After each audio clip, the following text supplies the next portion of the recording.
Hi everyone, I myself Sriraj will explain you about the mechanism of gate control theory of pain. Melzack and Wall in 1965 proposed a mechanism for reduction of pain by activating a non-painful sensation like fine touch.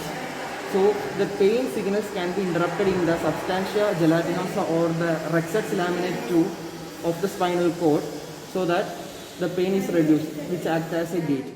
Now I will explain about the mechanism of gate control theory of pain. So when our hand gets pricked by a pin or hit by a hammer, we feel a sharp intense pain which is carried by the A delta fibers.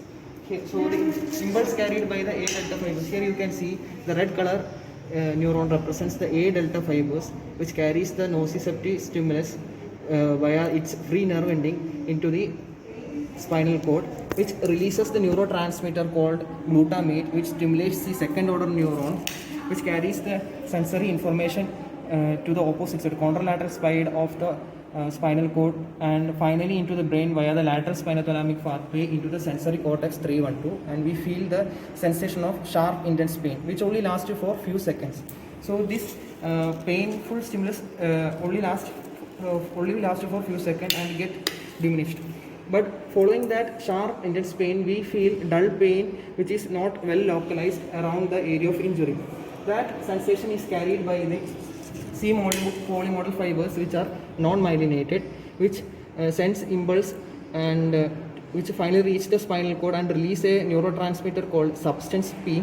Here the red colored substance represents the substance P, which stimulates the second order neuron and which sends the signal into the brain via the lateral spinothalamic pathway.